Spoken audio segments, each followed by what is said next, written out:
Selamat pagi dan selamat menyambut bulan Ramadan Al-Mubarak pada rakan-rakan yang beragama Islam. Alhamdulillah pada pagi ini TV Minda Profesor Negara akan meneruskan ciri-ciri bicara tokoh dengan tetamu hormat kita pada hari ini iaitu Yang Berhormat Saudara YB Anthony Loh. Selamat datang YB. Setiausaha Organisasi Parti Tindakan Demokratik Malaysia. Dan selama 1 jam setengah lebih kurang kita akan meninjau pandangan YB tentang beberapa isu yang menjadi pokok perbicaraan di negara kita buat masa ini, dan juga kita akan buka soalan untuk para jemputan kita yang berada di Sekretariat Majlis Profesor pada hari ini. Jadi pertama sekali saya ucapkan ribuan terima kasih pada kesediaan YB untuk dapat meluangkan masa bersama kita pada hari ini. Dan untuk tajuk kita pada ini ialah di mana dan ke mana kita. Sebelum itu, sebagai permulaan bagi yang tidak mengenali YB Anthony, kita nak tanya dia, dia graduan daripada Universiti Kebangsaan Malaysia dan terlibat aktif dengan Persatuan Pelajar pada waktu itu. Dan yang menariknya, di Universiti Kebangsaan pada waktu itu ada persaingan semacam proksi parti-parti di luar jugalah, iaitu seperti yang menyokong pada UMNO, yang menyokong pada PAS. Tapi YB membuat pilihan untuk, dan rakan-rakan beliau pada waktu itu membuat pilihan untuk bekerjasama dengan yang pro UMNO, kalau tak silap saya.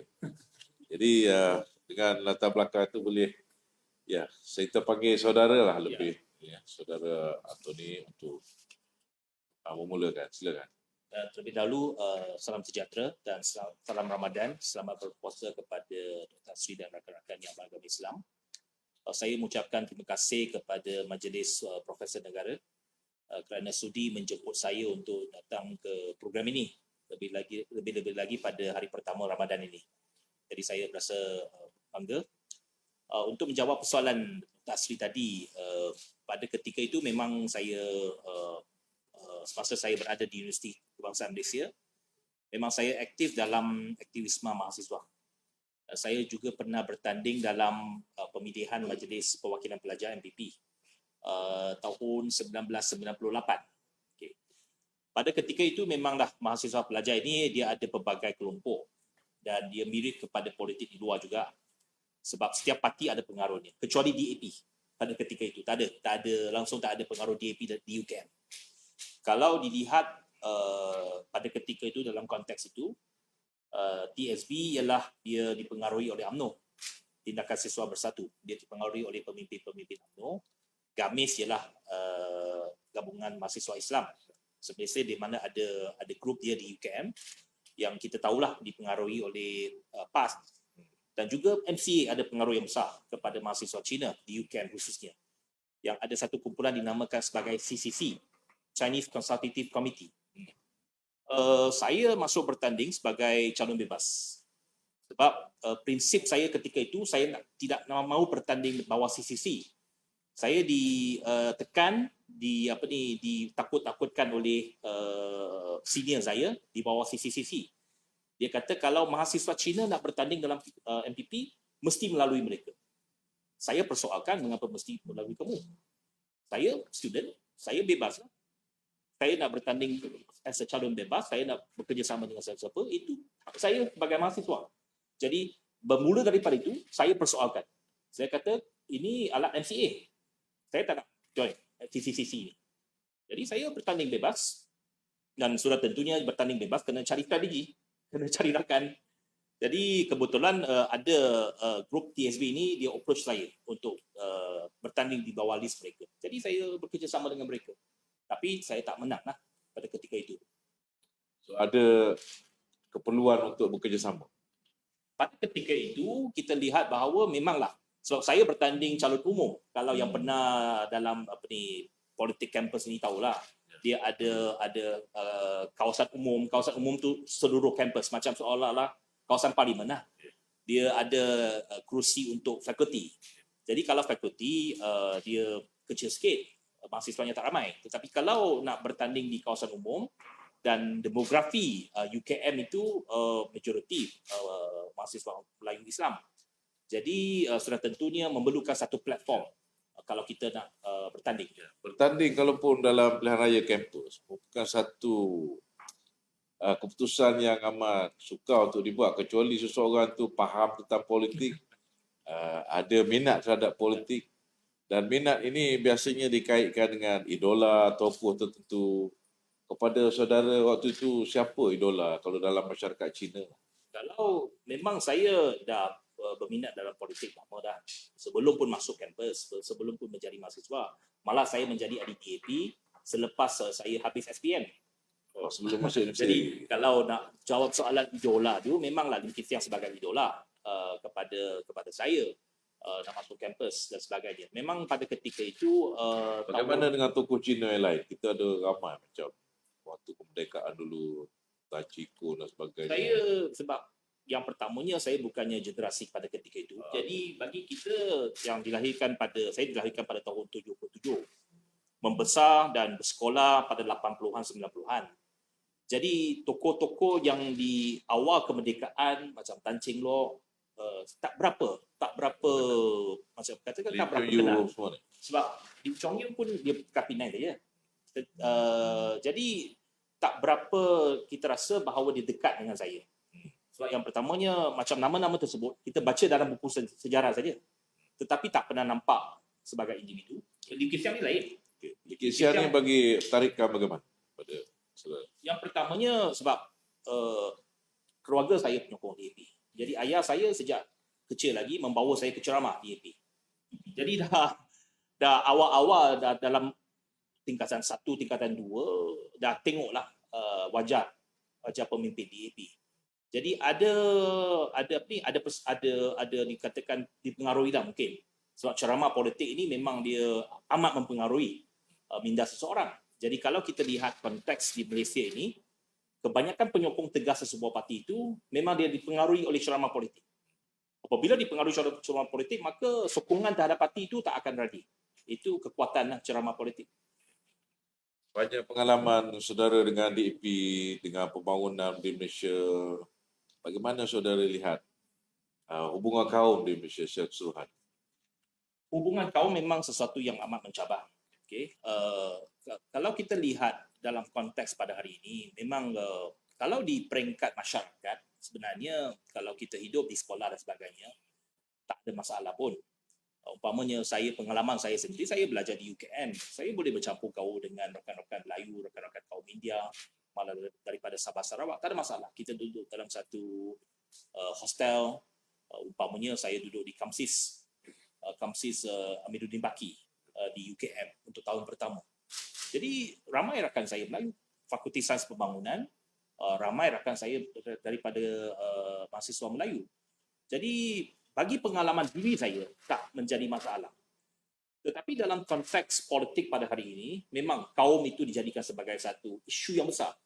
Dan bagi saya itu adalah kerana pimpinan politik memainkan isu tersebut untuk kepentingan politik masing-masing. Adakah saudara lihat Lim Kee Siang ini menyumbang kepada kesatuan di Malaysia, atau dia dilihat sebagai tokoh yang menjadi punca perpecahan? Sudah tentu dari konteks kita dia memainkan peranan untuk menyatu padukan rakyat. Sebab falsafah perjuangannya selama dia dalam politik dan sampai hari ini pun dia mengatakan bahawa falsafah perjuangannya Malaysian Dream. Okay. Impian rakyat Malaysia, impian Malaysia. Nak rakyat Malaysia memikirkan diri sebagai rakyat Malaysia terlebih dahulu. Jadi itu perjuangan dia. Jadi tetapi dalam konteks perjuangan, dalam konteks perjalanan politik sudah tentunya dimomokkan dan terpaksa apabila ada isu-isu yang perlu anda ambil satu pendirian. Maka sudah tentu pihak musuh akan menggunakan pendirian itu ataupun menggunakan contoh itu untuk menyerang kepribadian seseorang itu. Jadi adalah malang bahawa Lim Kee Siang dilabelkan sebagai seorang pemimpin anti Melayu, sebagai seorang pemimpin chauvinis Cina dan sebagainya. Itu label yang dilemparkan kepada beliau. Sudah tentunya bagi kita daripada konteks kita itu lemparan yang tak adil. Kerana Lim Kee Siang perjuangannya adalah berlandaskan kepada satu impian yang bersatu padu di kalangan rakyat Malaysia. Tetapi dalam real politik, sudah tentulah pihak musuh akan cuba menyerang kamu, menjatuhkan kamu. Itu real politik. Dia detach sikit daripada ajarisme. Okay, Tun M. Biasanya fikiran dan idea dikeluarkan oleh Tun M ni dilihat oleh masyarakat Melayu, mewakili mereka. Dan saudara tahu Tun M baru-baru ni mengatakan, dan sebelum ni pun lama, dia kata DAP ni parti ekstremis. Apa komen? Itu yang saya pernah bekerja seperti yang saudara tahu, saya pernah berkhidmat sebagai menteri 22 bulan di bawah Tun Dr. Mahathir. Pemahaman Tun Dr. Mahathir terhadap DAP ini boleh dikatakan dia ada satu stereotip. Walaupun telah bersama. Ya, walaupun dah bersama dia dah ubah sedikit, tetapi dia dah ada satu stereotip di dalam pemikiran dia. Mengapa saya begitu? Saya bagi satu contoh yang sangat-sangat mudah. Kita mula bekerjasama dengan Tun M pada tahun 2016. Okay? Awal tahun 2016. Pada tahun 2017, kita menjemput Tun M datang ke convention, Kongres DAP. Kali pertama, Tun Dr. Mahathir hadir dalam Perhimpunan Agung DAP. Kali pertama. Jadi beliau menjadi tetamu kehormat. Dan agenda kita seperti biasa, bermula dengan lagu Negaraku, lepas itu lagu parti. Selepas majlis tersebut, dia mengatakan dengan kita, dia kata dia terperanjat. Dia terperanjat mengatakan bahawa oleh kerana hari itu juga beliau menyedari sebenarnya lagu DAP dalam bahasa Melayu. Itu melambangkan dalam pemikiran dia, Tun M merasakan bahawa DAP ni parti Cina. Kalau lagu parti mesti dalam bahasa Cina. Takkan dalam bahasa Melayu. Jadi itu bagi saya satu anekdot lah yang melambangkan bahawa dalam pemikiran Tun M, dia ada satu stereotip terhadap DAP. Bahawa DAP ni dia parti ekstremis. DAP ni parti Cina. Yang dulu memang tak boleh bekerjasama. Lepas dia berasa dengan kita, dia rasa DAP tak macam tu juga. Tetapi sebenarnya kita tak pernah macam tu. Kita sebenarnya tak pernah merasakan bahawa kita ini parti chauvinis. Kita ni parti berbilang kaum. Parti yang mewakili Malaysia. Dan kita mendukung Perlembagaan Persekutuan. Kita mendukung bahasa Melayu sebagai bahasa kebangsaan. Tetapi dalam pemikiran Tun Dr. Mahathir, ini DAP ni parti ekstrim daripada dulu lagi. Sekarang dah ubah sikit. Dia punya pandangan lah. Tetapi bagi kita, pendirian kita ialah kita sebenarnya tak pernah berubah. Sebenarnya kita selama ini pun begitu. Jadi itu jawapan saya lah kepada stereotip Tun Dr. Mahathir. Apabila saudara melihat Tun M tolak ISET dan juga statut Rom, because ISET dan statut Rom ni melambangkan kita kata tiada diskriminasi, soal equality, soal multiracial. Apa saudara learn daripada tindakan? Yang pertamanya, itu yang saya nak jelaskan pada hari ini. Sebenarnya agenda untuk meratifikasikan ISET itu bukannya agenda kita pun. Okay? Walaupun dia ada dalam buku harapan dan sebagainya. Yang diperjuangkan oleh Datuk Saifuddin Abdullah. Beliau sebagai ketua setiausaha, kita tak pernah kata mesti agenda kita tahun pertama mesti pergi ratify ISET. Tak pernah. Sebenarnya tak dibawa pun ke kabinet untuk dibincangkan. Jadi bagi kita, dia adalah satu melambangkan bahawa dia tidak ada satu persiapan untuk memperjelaskan sesuatu dasar itu. Apabila Tun Dr. Mahathir tahun pertama kita menjadi pemerintah, beliau ke Pertubuhan Bangsa-Bangsa Bersatu dan umumkan pendirian Malaysia tersebut. Jadi ia menjadi satu polemik yang sangat besar dan dijadikan sebagai satu modal politik kepada UMNO, kepada PAS untuk menyerang kita.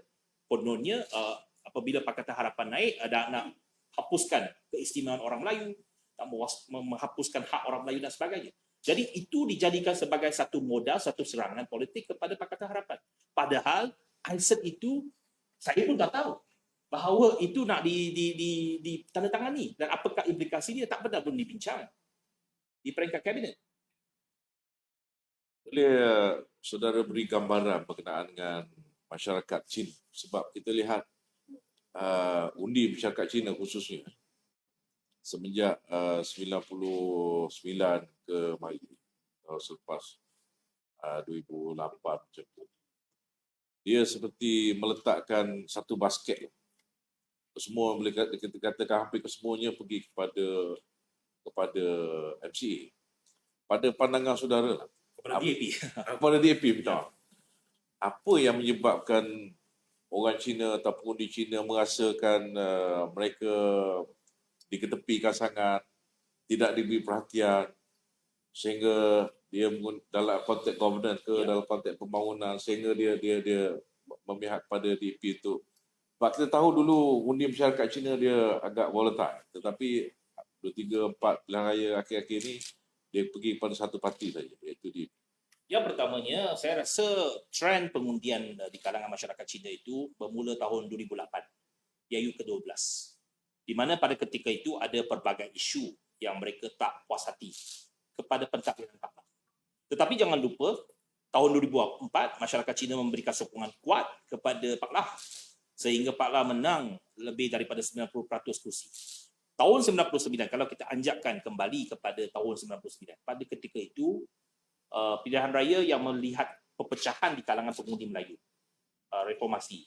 Apabila Datuk Seri Anwar dipecat tahun 98, UMNO kalah teruk di Kedah, di Kelantan, Terengganu. Malah mereka kalah di Kelantan dan Terengganu. Dan Kedah kalah banyak kursi. Walaupun itu pada ketika itu home state kepada Tun Dr. Mahathir. Kalah kursi parlimen banyak. Tetapi BN mengekalkan majoriti 2/3. Dan salah satu puncanya ialah pengundi Cina menyokong BN pada ketika itu. Tetapi kalau mengikut analisa kita, pengundi Cina tahun 99 menyokong Barisan Nasional ada dua sebab. Yang pertamanya, taktik ketakutan yang dimainkan oleh MCA terhadap masyarakat Cina. Sebab dia kaitkan dengan reformasi di Indonesia, di mana masyarakat Cina ditarget. Yang keduanya dimainkan, DAP bekerjasama dengan PAS dalam BA, dalam Barisan Alternatif. Maka kalau DAP bekerjasama dengan PAS, hak masyarakat Cina akan terhakis.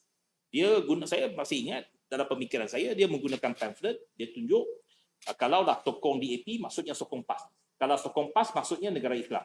Kalau sokong PAS tak boleh makan khinzir, tak boleh nyanyi karaoke, tak boleh sembah tokoh. Macam-macam lah dia punya taktik. Jadi ada ketakutan, ada sense of fear di kalangan masyarakat Cina. Yang keduanya ialah masyarakat Cina secara umumnya kredit kepada Tun Dr. Mahathir menyelamatkan ekonomi daripada krisis 98. Jadi dua faktor ini menyebabkan masyarakat Cina memberikan sokongan besar kepada BN. Disusuri tahun 2004, 2 kali bagi sokongan besar.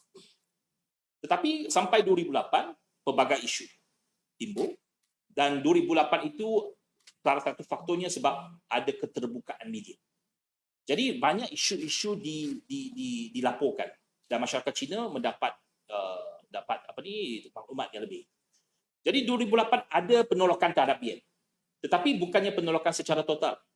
Dia penolakan terhadap BN di beberapa negeri khususnya. Di Pulau Pinang kita menang. Okay. Jadi apabila 2008 ada penolakan masyarakat Cina terhadap BN, kita naik sebagai kerajaan negeri dan kita tunjuk kita juga boleh jadi kerajaan. Kita juga boleh memerintah, dan Pulau Pinang ada pencapaian yang baik dari segi ekonomi dia, dari segi dasar sosialnya dan sebagainya. Dan ada dasar-dasar yang dilihat lebih adil dan sebagainya. Jadi 2008 ada satu contoh bahawa DAP boleh be part of a government. Ada satu contoh 2013, maka kita berkempen dengan hebat, dengan kuat, dan menampakkan bahawa sudah sampai masanya ada alternatif. Dan masyarakat Cina ini memang saya rasa mereka ada satu konsep di mana kita mengharapkan satu sistem dua parti. Two party system. Lihat contoh di negara lain. Di mana ada dua pihak yang boleh bersaing dan bertanding untuk menjadi kerajaan. Supaya ada check and balancing. Kalau satu pihak buat tak baik, maka pihak yang lain akan naik menjadi kerajaan. Itu bagi saya adalah alternatif yang dilihat oleh masyarakat Cina. Dan mereka percaya bahawa sudah sampai masanya Barisan Nasional ditolak. Mengapa sampai 2018 itu kemuncak 95% masyarakat Cina tolak BN? Sama sekali.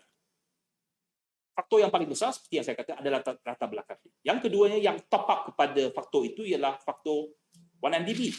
Dilihat satu krisis rasuah yang begitu besar, yang begitu parah. Tetapi yang duduk dalam kerajaan tak berani bersuara.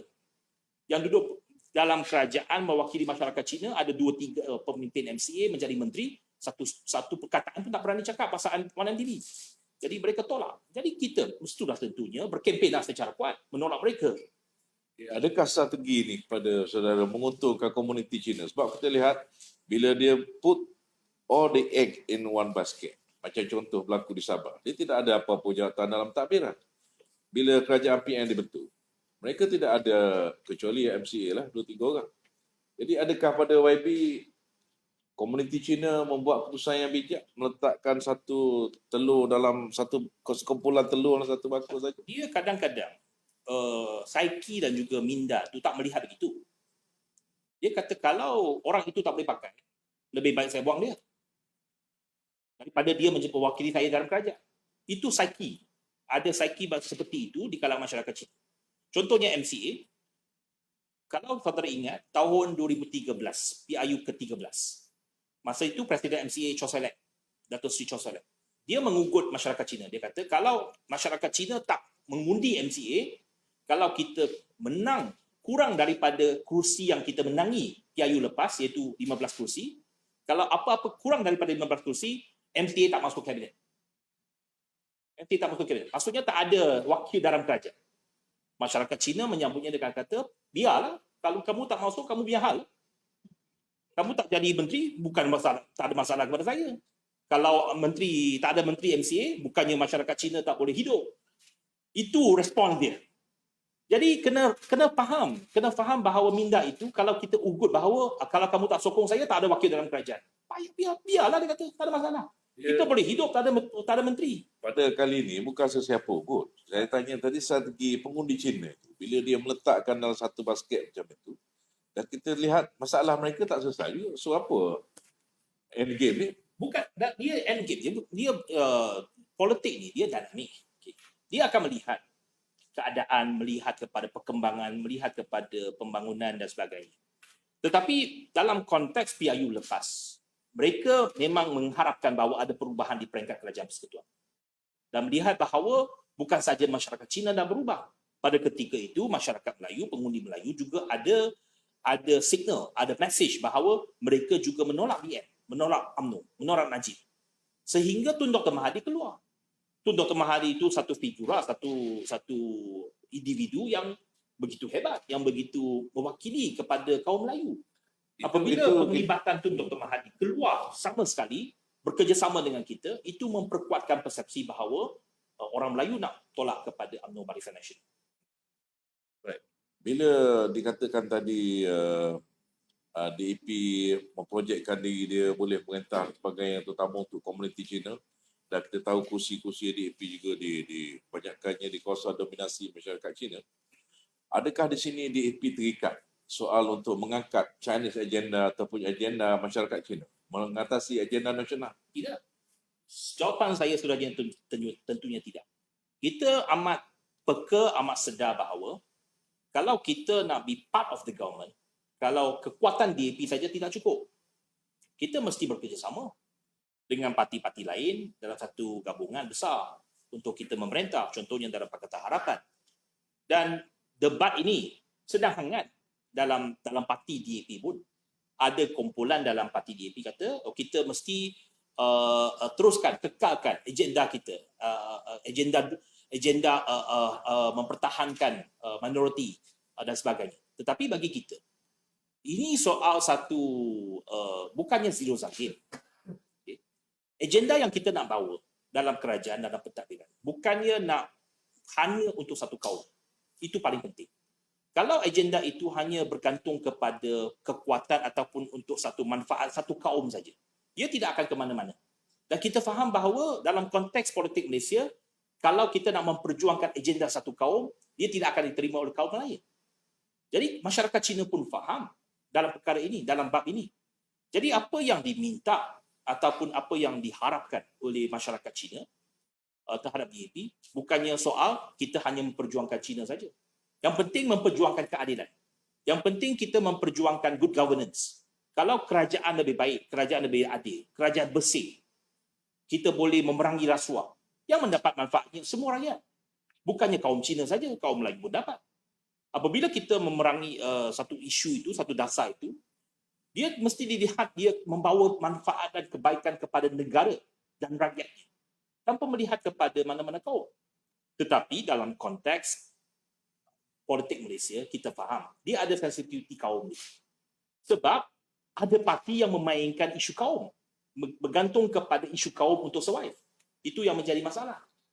Okay, YB bayangkan debat tadi sebab sekarang ni debat di antara saya lihat sehari dua ni antara Yang Berhormat Ronnie Liu dengan Hannah Yeoh. Dalam dua kontinem ni sebab saudara Ronnie kata DAP perlu dibuka menjadi Parti Persatuan Rakyat Malaysia menjadikan agenda nasional sebagai teras. Bukan, dia cakap sebenarnya opposite to that. Opposite to that. Untuk China saja. Dia kata bukan, dia kata jangan DAP hilang kecinaan dia. Jangan hilang kecinaan. Okay. Itu yang saya tak faham. Maknanya agenda orang Cina mesti diangkat mengatasi agenda nasional. Dia kata saya tak faham apa konteks dia lah. Itu konteks yang perlu dia sendiri jawab. Tetapi bagi kita seperti yang saya kata, haluan ataupun direction yang diambil oleh DAP ni mesti berlandaskan kepada konteks di Malaysia pada hari ini, iaitu kepelbagaian. Dan DAP diasaskan, ditubuhkan sebagai satu parti berbagai kaum, multiracial party, di mana asas kita ialah kepelbagaian, multiculturalism, multi-religious, multiracial. Itu asas. Kerana itu adalah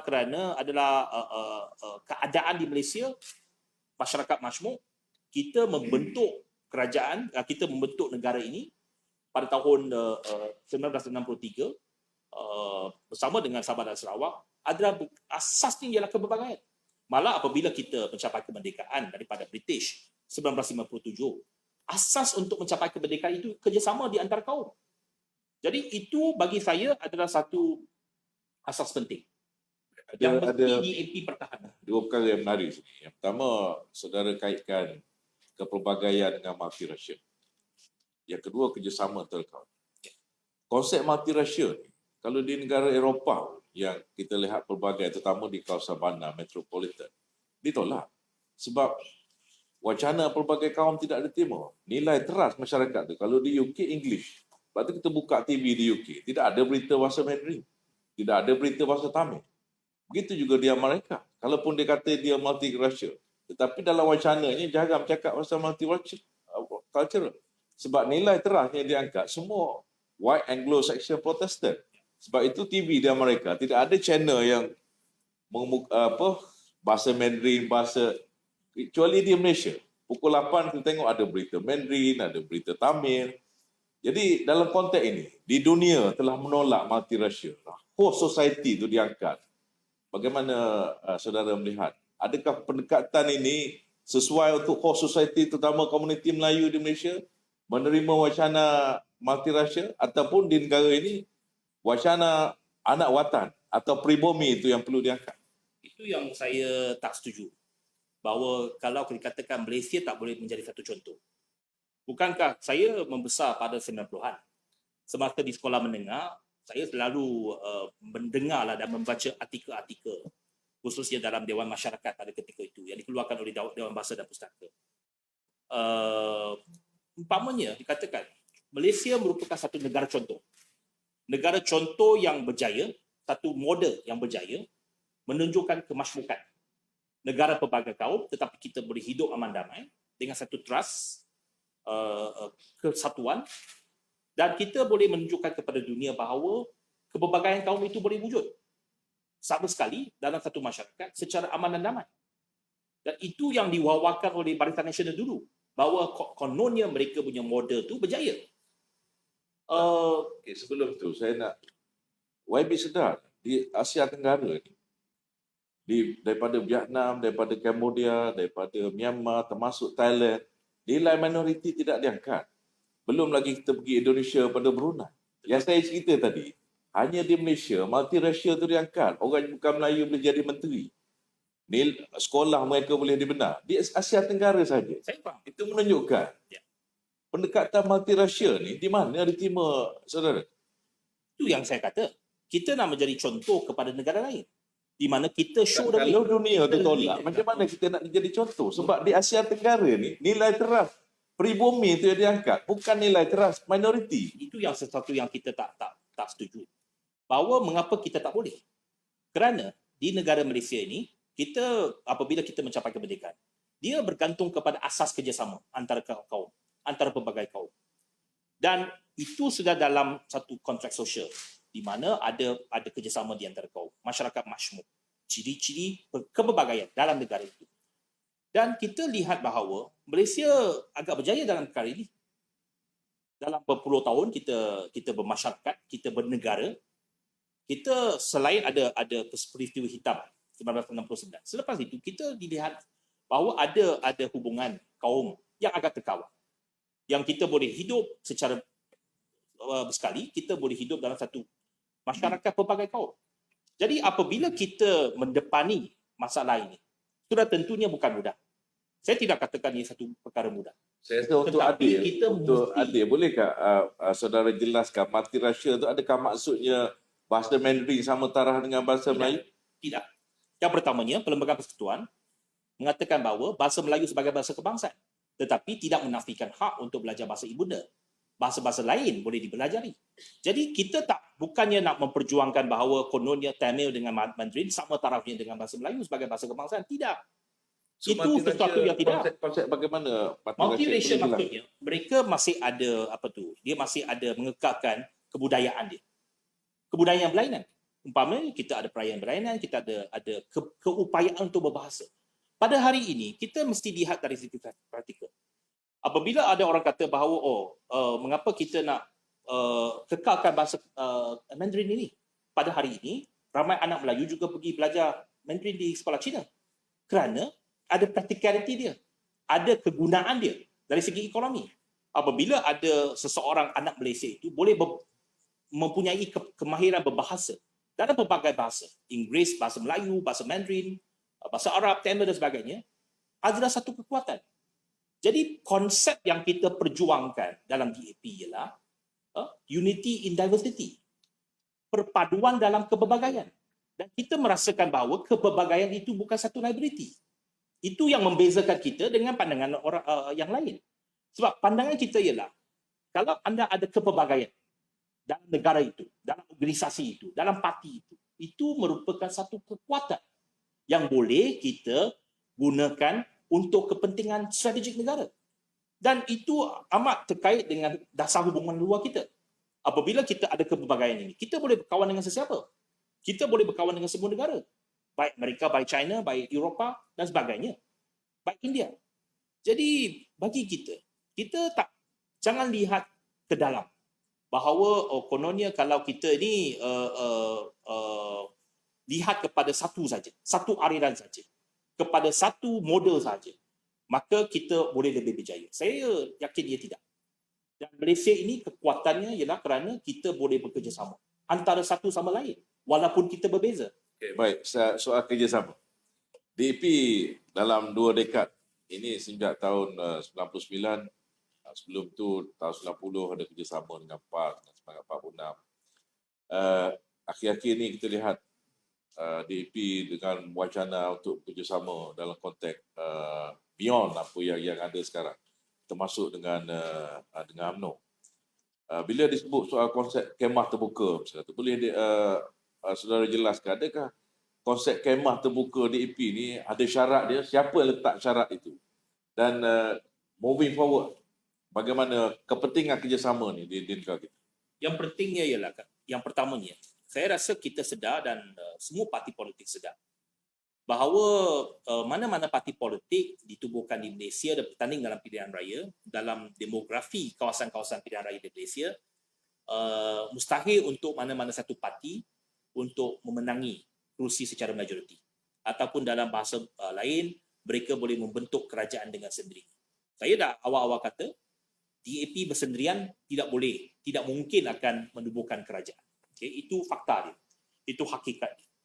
Jadi dalam konteks di Malaysia, kalau mana-mana parti yang berharap boleh menjadi mainstream dalam politik negara, boleh membentuk kerajaan, maka perlu ada kerjasama dengan parti-parti lain.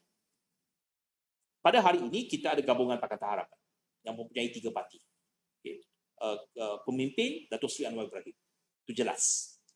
Tetapi persoalannya sama ada Pakatan Harapan sahaja mencukupi untuk membentuk kerajaan ataupun memenangi sokongan majoriti rakyat. Jadi itu satu persoalan. Kalau kita boleh meyakinkan lebih 50% rakyat menyokong kita, sudah tentunya itu ideal bahawa kita boleh membentuk kerajaan secara kerjasama 3 parti dalam Pakatan Harapan. Tetapi kalau itu tak boleh, maka kita perlu mendapat sokongan daripada lain. Maka timbullah pendekatan bahawa kita sepatutnya menjadi satu kemah besar, satu gabungan besar yang boleh menerima dan bekerjasama dengan parti-parti lain. Tetapi dengan syarat bahawa dia mesti mendukung prinsip dan agenda yang sama. Apakah prinsip kita? Prinsip kita ialah kita mesti bergantung kepada good governance. Kita mesti merawan rasuah. Kita mesti bertindak adil dari segi sosio-ekonomi. Pengagihannya lebih adil kepada sosio-ekonomi. Yang patutnya dasar yang didukung oleh Datuk Seri Anwar Ibrahim yang diperkenalkan oleh beliau sejak tahun 2005 lagi ialah satu pengagihan ekonomi yang saksama, yang melihat kepada kemiskinan tanpa melihat kepada kaum. Dan ini merupakan satu prinsip dan konsep yang akhirnya akan memberikan manfaat dan perlindungan kepada orang yang miskin. Yang kebanyakannya sudah tentunya majoritinya ialah orang Melayu. Jadi itu yang diperjuangkan. Dan yang keduanya ialah kita ada beberapa garis panduan. Ada red line, ada garis merah yang dikatakan kita tak boleh bekerjasama dengan orang-orang ataupun individu yang telah disampaikan kesalahan umpamanya, yang jelas ada kes rasuah dan sebagainya. Itu ada red line dia. Jadi bagi kita ini satu konsep yang masih dinamik, yang masih berkembang, yang kita terbuka untuk berbincang, untuk kita memperjelaskan seperti ini, berhujah, berdebat. Dan konsep dalam politik ini dia bukannya statik, dia berubah-ubah. Saya lihat ada persamaan di antara 3 parti utama di Malaysia, DAP, PKR dan UMNO. Dan persamaannya kesemua ahli parlimen, bukan kesemua, sebahagian ahli parlimen mereka dan DAP khususnya di DUN mereka dicuri oleh parti tertentu. Kan? Dan kalau kita lihat on paper lah untuk kembali berkuasa, mudah saja. Pemilihannya 5-4-3. Iaitu kalau kita andaikan UMNO ada 50 kursi, DAP ada tetap 40 kursi dan PKR ada 30 kursi, secara mudahnya 120 kursi dalam tangan di situ. Kan? Bagaimana, apa yang menjadi halangan? Sebab parti saya sebutkan tadi menghadapi masalah yang sama. Tapi ada sesuatu yang menghalang macam glass ceiling untuk parti ini bekerjasama. Dia banyak ialah, satunya ialah kerana faktor sejarah. DAP lawan UMNO berpuluh tahun. UMNO menyerang DAP berpuluh tahun. Nak hari ini duduk bersama, sesuatu yang amat payah untuk memulakan proses itu. Jadi dia mesti ada satu mind block. Okay? Ada satu blok lah. Pandangan saudara lah, orang Cina, pengundi Cina boleh terima. Andai kata PRU15 ini DAP bekerjasama dengan UMNO dan PKR dalam PH, orang pengundi Cina boleh restui atau pengundi Cina akan reject seperti mana pertama kali DAP bekerjasama secara langsung dengan PAS tahun 1999. Ini sesuatu yang saya tak berani membuat rumusan. Kerana dalam masyarakat Cina sudah tentunya, dan bukannya masyarakat Cina sajalah, termasuk masyarakat India, penyokong-penyokong ataupun pengundi-pengundi yang menyokong kita, ada respons yang pelbagai, ada respons yang berlainan. Ada yang kata sepatutnya kita terokai kerjasama seperti ini. Ada yang kata mana kita boleh terima. Kita lawan bersungguh-sungguh.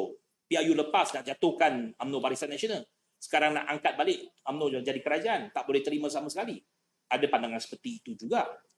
Jadi dalam konteks ke depan, apa yang penting ialah saya lihat pada hari ini perlu ada satu mandat daripada rakyat. Apakah mandat daripada rakyat? dan kita kembalikan melalui pilihan raya. Apabila mandat diberikan melalui pilihan raya, maka itu jelas untuk bagaimana kita move forward. Formula yang dikatakan oleh saudara tadi, 5-4-3, 50 campur 40 campur 30. Atas kertas itu nampak mudah. Tetapi pilihan raya ini apabila ada dinamik yang berlainan, dia pula mungkin berlainan. Okay. Adakah penyokong masing-masing boleh terima model seperti ini, kerjasama seperti ini? Belum teruji, belum dilihat. Mungkin ada penolakan. Jadi itu pandangan saya. Dia walaupun nampak atas kertas, itu formula mudah untuk bentuk kerajaan yang kuat dan stabil. Tetapi perlu ada lebih banyak perincian, dan yang penting, adakah rakyat menerima? Adakah penyokong masing-masing menerima? Adakah penyokong kita menerima? Itu persoalan dia. Jadi itu sesuatu yang saya rasa kemungkinan untuk kerjasama dalam PIU 15 itu masih tidak ada. Masih tidak ada. Kerana masing-masing perlu melihat balik adakah mandat itu diberikan oleh rakyat. Saya lihat situasi sekarang apabila parlimen digantung, darurat diumumkan. Kalau saya bayang DAP dulu-dulu lah, di tahun 80-an, 90-an, akan ada orang pergi tidur tak jalan. Tetapi saya perhatikan DAP lately, apabila institusi demokrasi ini digugat, suara-suara demokrasi dalam DAP yang lantang dulu agak sunyi. Saya jarang dengar pemimpin DAP membantah, mengutuk pergantungan parlimen atau pensyarahan darurat. Sejauh mana movement atau pergerakan untuk menentang terutama institusi liberal yang paling penting dalam demokrasi ini, iaitu kebebasan bercakap dan parlimen itu, yang saudara lihat DAP mainkan DAP sendiri ataupun ada kerjasama dengan NGO lain atau bagaimana? Sebab saya lihat seperti sejuk. Sebab itu tadi saya kata, saya tanya tentang pengundi Cina itu, boleh terima atau tidak kerjasama kalau agenda ini, agenda untuk kembalikan demokrasi ini digerakkan oleh DAP. Yang pertamanya, bukannya kita tak bersuara, tetapi cuma pendekatan itu ada berlainan. Kita tetap bersuara, kita tetap menyatakan pendirian yang tegas kita supaya institusi parlimen dikembalikan, sidang parlimen dikembalikan. Tetapi kadang-kadang pendekatan itu kita tidak boleh bergerak atas nama DAP saja. Hari ini kalau kita bergerak atas nama DAP saja, maka sudah tentunya musuh politik akan memainkan bahawa ini agenda DAP. PH itu ditunggangi oleh parti-parti lain, itu ditunggang oleh DAP dan sebagainya. Tapi adakah DAP yang bersuara dalam majlis presiden PH? Memang tentu. Kita ada pandangan kita, ada cadangan kita, dan sudah nyatakan ada dalam satu kenyataan bersama pada minggu lepas bahawa kita akan menggerakkan satu petition kepada Yang di-Pertuan Agong oleh ahli-ahli parlimen, dan bagaimana kita akan persembahkan itu, kita akan bincangkan caranya untuk supaya mendapat perhatian orang ramai. Jadi itu pertama. Bahawa pendirian untuk kita mengembalikan parlimen tetap tegas. Cuma pendekatan sekarang ini mungkin seperti yang dikatakan oleh saudara, kalau dulu mungkin ada orang yang duduk jalan, ada yang protes dan sebagainya. Tetapi hari ini kita ada pelbagai kekangan. Hari ini kita kena fikir banyak. Kalau nak buat demonstrasi umpamanya, nak buat perhimpunan umpamanya, ada pihak, ada penyokong kita juga akan menyerang. Dia kata sekarang ini COVID. Kalau kamu buat demonstrasi, buat perhimpunan, nanti tersebar pula COVID. Kamu dipersalahkan. Itu yang kita was-was. Jadi dalam COVID ini, dia mengubah cara, mengubah pendekatan, new normal. Jadi dalam konteks politik pun, dia ada dipengaruhi oleh new normal ini. Bukannya kita suka saja nak buat. Tak boleh.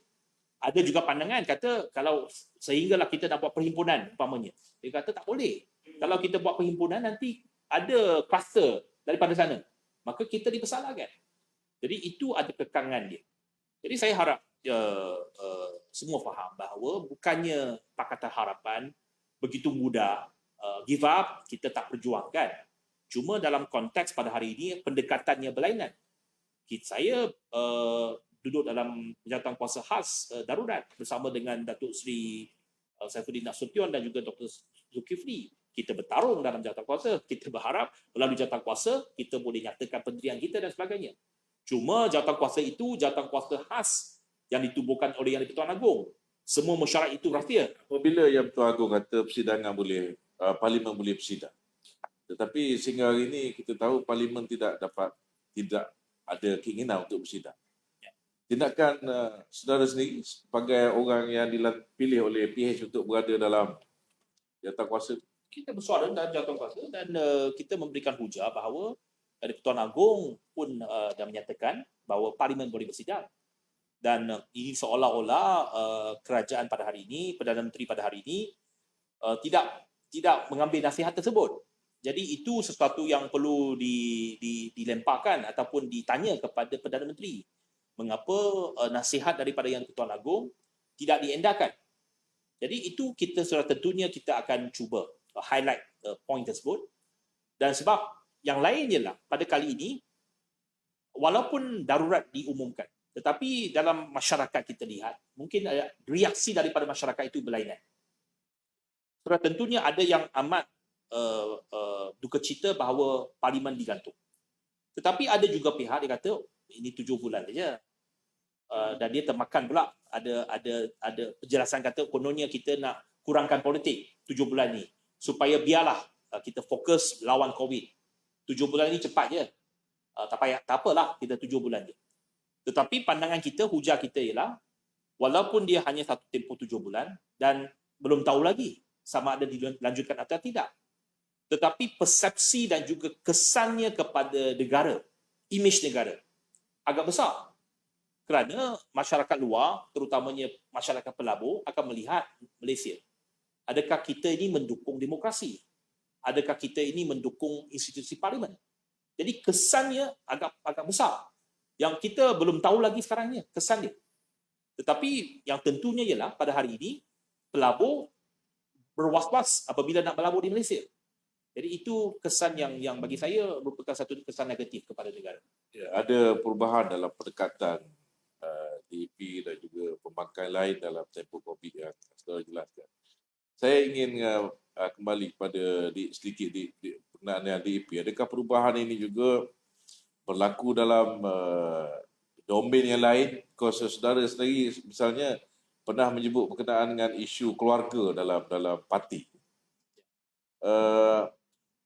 Adakah pendapat ini diterima oleh rakan-rakan saudara yang lain yang berkenaan dengan dominasi? Kita lihat hampir semua parti ada dominasi keluarga. Pandangan saudara sendiri tentang hal ini, adakah dia sihat atau tidak sihat, bagaimana? Dan adakah generasi baru yang saudara dokong bahawa sekarang ini boleh terima pendapat ini yang mesti ada reformasi dalam parti dulu berkenaan dengan isu keluarga, pengaruh keluarga? Pengaruh keluarga ni memang dalam satu dunia pun dia memang ada pengaruh keluarga dalam parti-parti politik besar. Memang DAP juga ada beberapa keluarga yang dilihat sebagai pengaruh dalam parti. Tetapi itu kena lihat dari konteks sejarah. Konteks sejarah di mana bahawa ramai generasi kedua mereka memasuki parti kerana pengaruh keluarga. Dan dalam konteks DAP, kalau pada 80-an, 90-an, bukan ramai yang nak masuk DAP. Hari ini berlainan. Mungkin kita boleh menarik lebih ramai penyertaan golongan profesional, anak-anak muda dan sebagainya. Tapi pada 80-an, 90-an, tak ramai anak muda nak masuk parti. Jadi, proses untuk rekrut parti, ahli parti dan juga untuk generasi akan datang, sudah tentunya mereka mempengaruhi anak mereka juga untuk masuk, untuk mempelawa anak masuk. Dan juga mungkin generasi itu mereka ada pertalian, ada pengalaman bersama dengan ayahnya, bersama dengan bapa dalam politik. Maka mereka juga ada minat. Umpamanya Guan Ying, dia membesar apabila ayahnya menjadi ketua pembangkang. Itu sejarah. Tapi dari segi mindsetnya, adakah saya gunakan keluarga sebagai satu contoh? Adakah contoh-contoh lain yang menunjukkan mindset pemimpin DAP sekarang sudah berubah? Nak berubah macam mana? Maksud tadi bila saudara lontarkan soal keluarga ni tidak sepatut terlalu besar ataupun adakah orang sokong? ataupun teruskan status quo. Tak ada masalah macam saudara kata tadi, dari segi sejarahnya kerana ramai yang datang daripada family tertentu, kita biarkan saja. Yang keduanya soal yang pertamanya dalam DAP, dalam konteks DAP lah, saya melihat bahawa pada hari ini perwakilan dan juga ahli-ahli akaunti dia juga melihat kepada keupayaan, bukan saja nama keluarga. Nama keluarga itu mungkin memberikan satu heftat kepada seseorang itu dalam politik. Tetapi kesinambungan ataupun sama ada mereka boleh naik dalam parti, dalam hierarki parti bergantung kepada keupayaan orang itu dan juga komitmen dia. Itu penting. Jadi saya lihat bahawa beberapa individu yang mungkin dalam satu keluarga mereka ada pengaruh ataupun mempunyai jawatan dalam parti, bukannya dari segi 1-2 tahun. Mereka dah lama dalam parti, bekerja dalam parti dan menunjukkan keupayaan dan mereka komitmen mereka dalam parti. Baru mendapat sokongan daripada ahli. Jadi ahli-ahli ini dia bukan melihat bahawa kamu ni anak kepada sesiapa, maka saya terus sokong. kau otomatik. Tak otomatik. Baik, sebelum saya pergi pada soalan Q&A dengan para hadirin lain, satu soalan akhir saya berkenaan dengan kita lihat di kalangan komuniti Cina atau bukan Melayu khususnya, semacam ada apa kita kata reluctant Malaysia. Kononnya kat Malaysia ni semua tak betul. Segi politiknya, segi ekonomi. So ramai yang migrate ke Australia lah, ke New Zealand, ke Europe, Amerika, Kanada. Tapi bila mereka pergi sana, mereka bukan buat kerja bagus pun. Ada yang jadi cleaner saja, ada yang jadi kerja pelayan restoran kedai makan saja. Dan beratus tahun kita lihat, mahu kembali ke Malaysia, minta warga negara semula. Ni pada saya reluctant Malaysia. Bila mereka berada di Malaysia, mereka tidak mengaku. Macam syurga berada di sini. Mereka nak apa? Daripada kecil sampai ke kubur, mereka boleh lakukan. Tetapi bila mereka pergi ke luar negara, baru mereka sedar. Bagaimana kita nak menguruskan golongan saya sifatkan reluctant Malaysia ni? Itu yang pertamanya pemikiran masing-masing ditukarlah untuk kita ubah persepsi mereka. Tetapi bagi saya yang pertamanya kita mesti mempunyai satu kerajaan yang dilihat sebagai menjaga kepentingan negara, kepentingan masyarakat, kepentingan semua rakyat, dan kita mesti memberikan satu sense of belonging kepada semua rakyat. Itu sesuatu yang abstrak yang mungkin sukar untuk kita terjemahkan dalam apa bentuk dasar ataupun bentuk program. Tetapi bagi saya semangat mencintakan negara itu mesti diterapkan melalui sistem pendidikan negara dan mesti difahami dan diterapkan melalui pemikiran sejak kecil lagi. Apa itu maksudnya cintakan negara? Sebab saya masih ingat ada perbahasan seperti ini beberapa tahun yang lalu. Adakah cintakan negara seolah-olah hanya meletakkan bendera saja semasa hari kemerdekaan?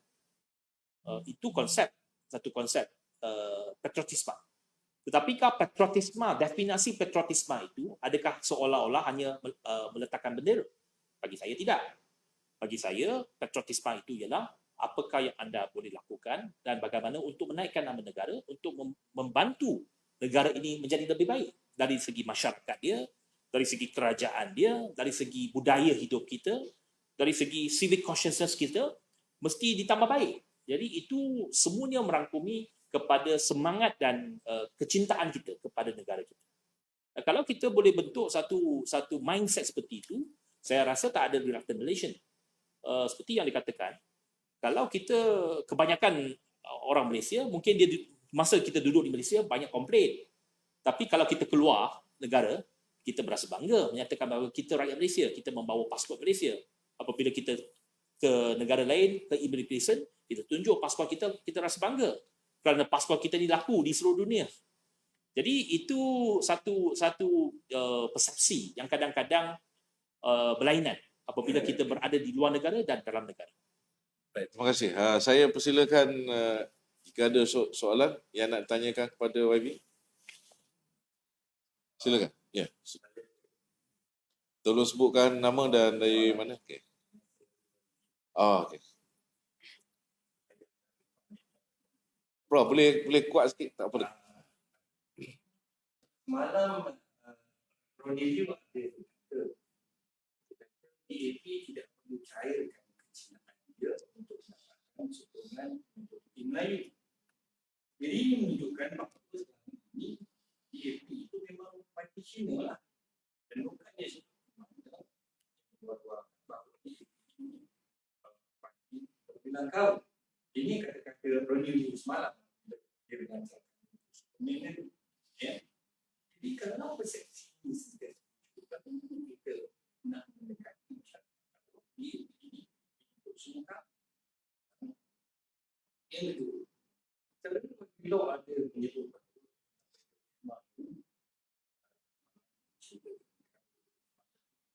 saya tanya satu soalan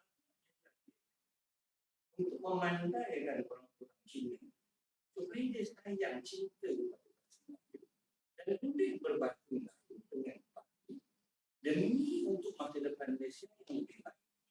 Sebab mengikut pengalaman saya, orang Cina ini kalau kita buat survei setelah berapa lama hidup di Malaysia ini, masyarakat ini tidak boleh berbahasa Melayu dengan baik. Ya, sedangkan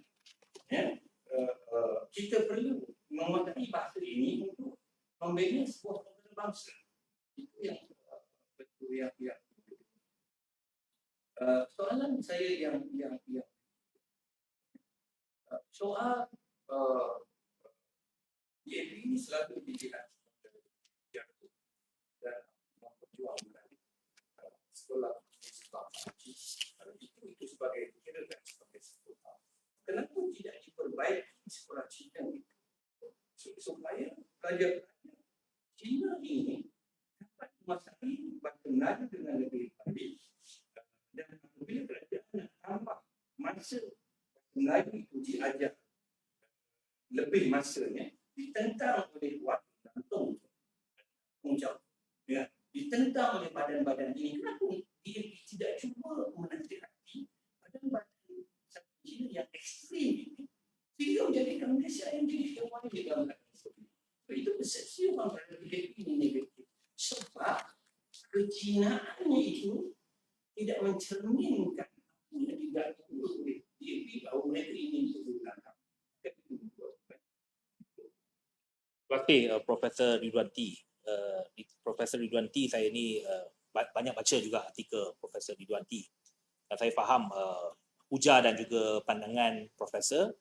Dan ada sekali kalau Profesor masih ingat, saya duduk sekali dengan Profesor dari KK balik KL. Bersebelahan dalam satu pesawat.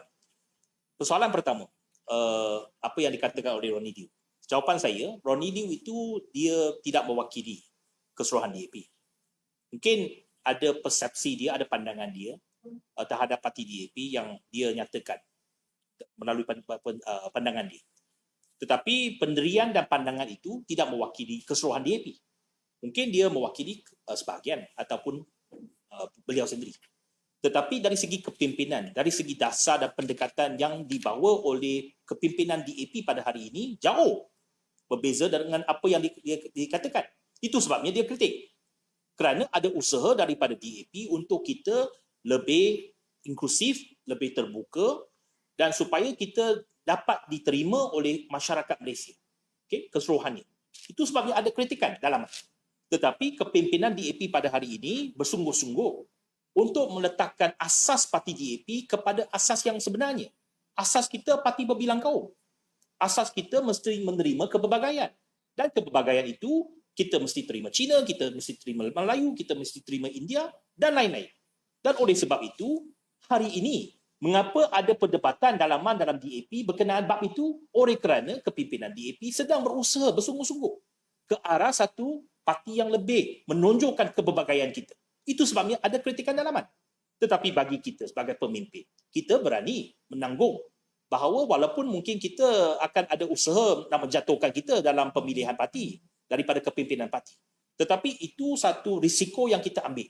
Bahawa kita mesti menjelaskan kepada ahli-ahli DAP bahawa DAP adalah parti berbilang kaum. Dan bukannya parti mewakili satu kaum saja. Itu bagi saya adalah usaha yang sedang dijalankan. Dan menjelaskan mengapa ada teguran terbuka seperti daripada Ronnie Liu yang saya katakan tidak mewakili keseluruhan DAP ataupun kepimpinan DAP. Itu pertama. Soalan kedua daripada Prof berkenaan dengan bahasa Melayu. Apakah usaha DAP nak menggalakkan masyarakat Cina berbahasa Melayu? Bagi saya, kalau saya boleh jawab lebih peribadi sikit, saya kata saya sendiri contoh. Adakah saya tak boleh berbahasa Melayu dengan baik? Itu saya bagi contoh saya sendiri. Malah usaha saya dalam pelbagai sidang media saya, kalau dulu dalam sidang media saya sebagai Menteri Pengangkutan, saya tidak akan memberikan sidang media dalam bahasa lain. Hanya satu bahasa je, bahasa kebangsaan, bahasa Melayu. Boleh tanya rakan-rakan media. Saya kata kalau ada stesen televisyen yang dalam bahasa Mandarin, saya kata selepas sidang media rasmi saya, baru saya translate kalau perlu. Tetapi dalam sidang media Kementerian Pengangkutan, semua saya menyatakannya dalam bahasa Melayu. Dalam Facebook saya, Profesor boleh pergi tengok Facebook saya. 90% posting saya dalam bahasa Melayu. Jadi, kalau nak katakan contoh usaha kita, memang DAP hari ini, kalau wakil rakyat DAP, kebanyakannya boleh berbahasa Melayu dengan baik. Tetapi dari konteks masyarakat umum, memang ada masyarakat Cina yang berumur yang mungkin mereka tak boleh berbahasa Melayu dengan baik kerana faktor pendidikan mereka dan sebagainya. Tetapi generasi muda pada hari ini rata-rata boleh berbahasa Melayu dengan baik walaupun mereka daripada aliran sekolah Cina. Saya boleh bagikan contoh, ada ramai ahli parlimen DAP ataupun adun DAP yang daripada aliran sekolah Cina di peringkat sekolah rendah yang boleh berbahasa Melayu dengan baik. Umpamanya salah seorang rakan saya ahli parlimen rasa umpamanya, dia juga sekolah aliran Cina, dia sekolah rendah, tetapi dia juga graduan UKM. Dia juga boleh berbahasa Melayu dengan baik. Jadi bagi saya, usaha untuk kita memartabatkan bahasa kebangsaan itu sentiasa berlaku. Tidak ada soal bahawa kita nak membelakang bahasa Melayu. Bagi saya, bab itu tak timbul lagi dalam DAP. Kita menerima, kita mendukung bahasa Melayu sebagai bahasa kebangsaan yang menjadi bahasa perpaduan kepada kita.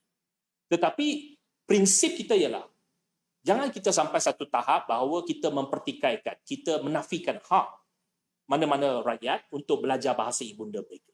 Dan seperti yang saya hujahkan tadi, apabila kita boleh menguasai lebih banyak bahasa, itu merupakan kekuatan kepada kita. Bukannya satu kelemahan. Tetapi prinsipnya, syaratnya, kita mesti menguasai bahasa kebangsaan. Itu pertama. Yang saya katakan bahawa itu tak ada masalah bagi DAP. Lim Kee Siang dah berumur 80 tahun pun, dia cuba menguasai bahasa Melayu. Dia juga cuba. Tetapi kerana pendidikan dia, education dia daripada dulu sekolah Inggeris. Jadi ada kekangan dia untuk menyampaikan dalam bahasa Melayu dengan lebih lancar. Yang ketiga berkenaan dengan sekolah Cina kan, saya rasa ada hubung kait, Prof. Seperti yang saya katakan.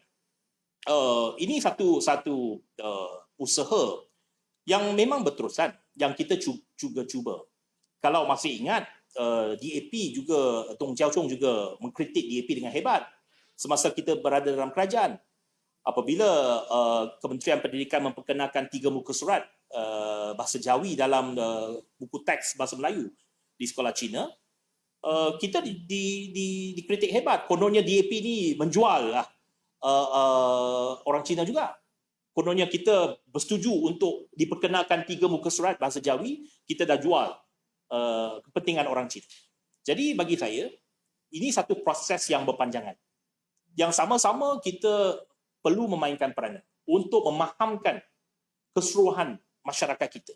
Memang kita ada pendirian ataupun pemahaman yang silos di kalangan masyarakat kita. Ada Melayu yang rasa pendirian mereka ataupun pandangannya secara silo. Begitu juga dengan masyarakat Cina, begitu juga dengan masyarakat India.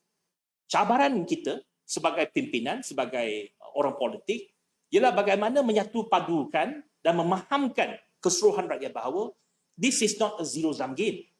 Apabila seseorang itu untung, bukannya pihak lain itu rugi. Jadi mesti ada satu usaha untuk menyatu padukan dan menemukan mereka dalam satu titik persamaan. Jadi bukannya mudah, saya tak kata mudah, dari segi politiknya tak mudah. Kerana dari segi politiknya, kita juga kena pertimbangkan adakah itu akan menyebabkan sokongan politik terhakis. Itu satu pertimbangan penting. Saya tidak berjujur lah, saya tidak berkata jujur lah kalau saya kata tak ada pertimbangan politik. Kalau tak ada pertimbangan politik, itu bukan parti politik. Setiap parti ada pertimbangan politik dia. Supaya kita nak pastikan sokongan kita kekal. Tetapi pada masa yang sama, saya bersetuju bahawa mesti ada usaha untuk kita menerangkan visi kita. Apakah visi yang kita nak untuk negara ini? Dan hakikatnya hari ini di Malaysia, Kalau kita tak boleh bekerjasama antara satu sama lain, tak boleh duduk antara satu sama lain, tak ada satu bahasa yang difahami oleh semua rakyat Malaysia, negara ini tak berjaya. Itu jawapan saya. Terima kasih. Kalau saya respon sikit dari Ulang kepada moderator. Saya agak sebab soalannya lah ni. tak ada, saya tanya ni. Ya, okey. Soalan okey. Ya. Tentang Jawi yang dibangkitkan. Kenapa orang Cina tidak boleh menerima 3 muka surat Jawi? Kenapa DAP mesti tidak boleh? Saya dari peribadi. DAP MCE ini saya lebih mempercayai DAP. Ini Lebih apa? Sorry.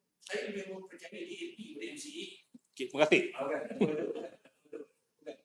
Cuma saya tanya, apa DAP sangat tidak serius? Mana mesti kita cari rumah? Saya pun Cina juga. Bukan, saya pernah pergi kenapa DAP menentang soal Jawi dan sebab dari 3 muka. Sedangkan dia tak mengajarkan orang Cina pun jadi lain. Ya, Profesor. Ujar Profesor ini juga diulangi oleh Lim Kee Siang. Kalau Prof sedar, bahawa Lim Kee Siang juga kata, dia juga belajar bahasa Jawi semasa dia kecil. Jadi hujah yang sama, kita juga gunakan. Mengapa pada ketika itu menjadi satu isu besar, tentangan besar. Seperti yang dikatakan oleh Prof. Betul, Prof punya penilaian tu patut lebih percaya DAP daripada MCA. Sebab MCA yang mainkan isu ini di belakang mereka. Pada ketika itu mereka membangkang, mereka menggerakkan semua lembaga-lembaga pengelola sekolah Cina, PIBG sekolah Cina, di setiap sekolah Cina buat kain rentang, buat demonstrasi dan sebagainya di depan sekolah. Kata kononnya tak boleh mengubah karakter sekolah Cina ni. Kalau bahasa Jawi masuk, karakter bahasa sekolah Cina diubah. Itu semua digerakkan oleh MCA di belakang tabir. Jadi Prof pun saya rasa sedar. Tetapi pada hari ini mereka dalam kerajaan tak timbul isu itu. Saya nak tanya, adakah itu bahasa Jawi 3 muka surat tu dah hilang dah? Dalam buku teks sekarang. Saya tidak dilaksanakan sebagainya. Ha? Ada teks, tapi tidak dilaksanakan. Yalah, maksud saya, dia dalam buku teks tu kan. Tetapi hari ini, dia tak menjadi isu. Walaupun sudah dicetak dalam buku teks itu, tapi tak timbul isu kepada sebahagian masyarakat Cina lagi. Dan tak timbul lagi Dong Jiaojun keluar nama buat demonstrasi. 1 tahun saya tak mendengar isu ni. Padahal semasa kita menjadi kerajaan, inilah dijadikan isu. Dan isu ini menjadi double edged sword kepada kita. Di sebelah pihak, ada pihak mengatakan bahawa kita tak menjaga Cina. Tapi di sebelah pihak kata, tengoklah, kalau DAP dalam kerajaan, 3 muka surat bahasa Jawi pun tak boleh dilaksanakan. Itu untuk menakutkan orang Melayu. Jadi dia menjadi satu double edged sword, serangan politik kepada kita, kepada Pakatan Harapan. Tapi apabila kita tak menjadi kerajaan, tak menjadi isu pula. Itu menunjukkan bahawa isu-isu seperti ini ada orang yang mainkan. Kalau tak ada pemain politik yang nak hidupkan ataupun nak memain-mainkan isu seperti ini, ia tak menjadi isu. Kebanyakan polemik dalam negara ini, isunya dimainkan orang politik untuk kepentingan politik. Kalau tidak dimainkan, kita berhujah dengan rasional, kita berhujah dengan menerangkan dengan baik, tak ada masalah bagi saya. Tak ada masalah. Isu seperti ini tak sepatutnya menjadi masalah kepada kita. Okay, terima kasih. Saya agak jelas hasil. Prof jalan. Ya. Saya dalam mengaruh UPN masih bagi polis punya wawancara. Saya tanya sedikit satu anjakan yang YB mention tadi di dalam DAP untuk mengamirkan bahawa DAP ini satu parti yang berkilang kaum dan saya juga kesamarataan tadi channels dan juga ini tak lari daripada konsep yang dipopularkan oleh DAP iaitu Malaysia. So saya tak berapa jelas dengan konsep ini dari segi kesemarataan dan juga pada minggu lepas kita ada jemput Datuk Seri Muhammad Ibrahim. Dia ada menyatakan bahawa satu buku yang dia bagi contoh meritokrasi. There is no such thing as complete same situation. Dia kata contohnya lah pendidikan di mana macam mana kita nak bandingkan kesemarataan ini seorang pelajar di Kuala Lumpur dengan seorang pelajar di Maliburai in terms of achievement in terms of pendidikan. So this perbezaan kaum ni dan juga dia mesti ada dia punya konsep ni, tidak boleh kita tengok at a very face value. So this is something that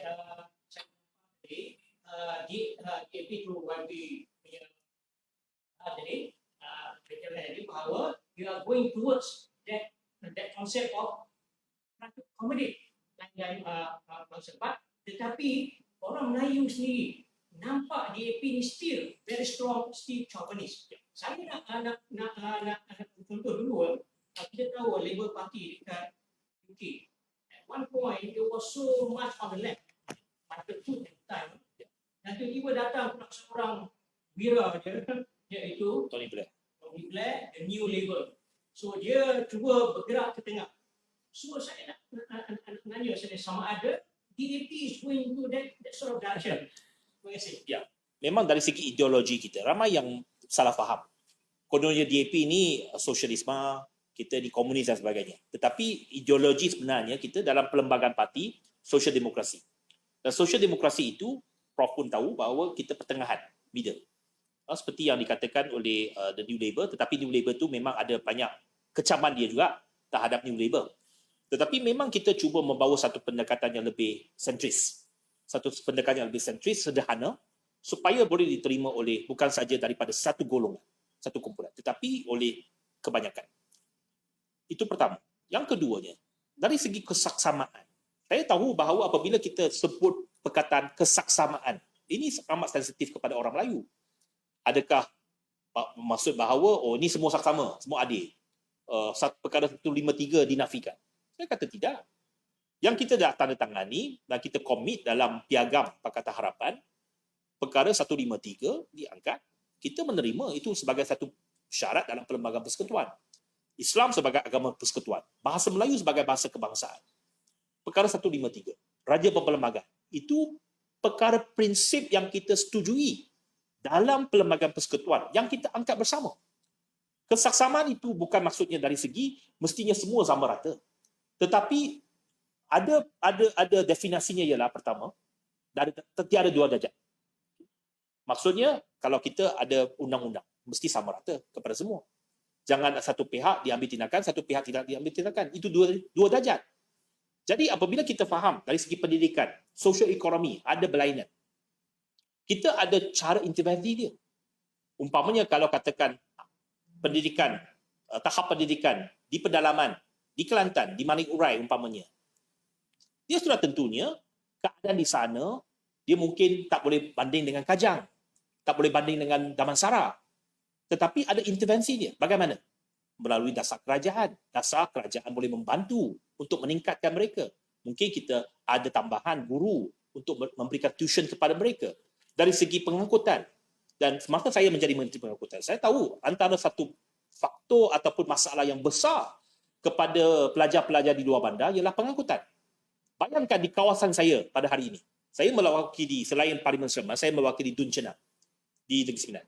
Dun yang paling besar dalam Negeri Sembilan. Kawasannya merangkumi Kampung Chenah, kampung orang asli. Kampung Chenah itu nak keluar ke Kuala Kelawang, sekolah menengah yang terdekat, 25 km. Bayangkan, ini isu kepada mereka. Ada ramai anak tercicir, tak boleh naik sekolah menengah sebab ayah, ibu, bapa dia tak mampu untuk hantar anak mereka melalui pengangkutan awam. Dan di sana tak ada pengangkutan awam, tak ada bas sekolah. Jadi apa yang kita patut lakukan? Kita pastikan anak-anak dibawa ke sekolah setiap hari. Dan saya melakukan satu program untuk bekerjasama dengan satu pengusaha bas, beli 2 van, pengusaha tu beli 2 van, tiap-tiap hari bawa 20 lebih. Baru kita bermula program seperti itu. Jadi itu contoh bahawa kita kena lihat bukan sahaja dari segi sosioekonomi, tetapi banyak masalah praktikal. Umpamanya pengangkutan, antara satu pengangkutan yang sangat masalah besar kepada mereka. Jadi kita selesaikan isu seperti itu dan dia akan membawa peluang yang sama kepada anak-anak di luar bandar. Prinsip yang sangat penting yang diutamakan oleh oleh idealisme sosial demokrasi ialah kesaksamaan dari segi peluang. Bukannya kesaksamaan dari segi hasil. Bukannya semua orang sama. kita faham semua orang itu berlainan. Ada yang tahap yang lebih tinggi, ada tahap lebih rendah. Tetapi yang pentingnya kita mesti memberikan peluang yang sama. Umpamanya pendidikan, mesti ada peluang sama. Setiap anak, tak kira dia Melayu, tak kira dia Cina, India, tak kira dia miskin ke kaya, mesti boleh ada peluang untuk mendapat pendidikan sekurang-kurangnya sehingga sekolah menengah. Itu prinsip yang saya nyatakan. Jadi apabila kita berbicara bersama berkenaan kesaksamaan ini, equality, ramai yang takut. Betul tak ada meritokrasi yang dalam erti kata sebenarnya. Malah pada hari ini meritokrasi di Singapura pun dikaji balik. Mereka juga banyak berdebat. Adakah sistem meritokrasi di Singapura itu berjaya atau tidak? Walaupun mereka berjaya dari segi beberapa indikator, tetapi juga ada jurang yang besar di kalangan rakyat mereka. Jadi bagi kita, this is not a end game, kata orang kata. Okay? Mesti kita ada satu proses untuk sama-sama memahami apakah perjuangan sesama kita. Tetapi pokok pangkalnya bagi saya, hasrat kita ialah supaya rakyat Malaysia lebih baik. Kita harap semua rakyat ada peluang untuk berjaya di bawah negara kita ini. Dan syarat untuk kita berjaya, yang pertamanya mesti ada kerajaan yang telus. Mesti ada kerajaan yang bersih, good governance. Itu yang mengikat kita. Kalau kita tak ada good governance, tak ada kerajaan yang mengamalkan sistem pentadbiran yang telus dan baik, kita tak akan ke mana. Dan itu merupakan satu titik bagi saya yang boleh menyatu padukan parti-parti berlainan kalau kita ada agenda sama, walaupun dengan ideologi yang berlainan, dengan latar belakang kaum yang berlainan.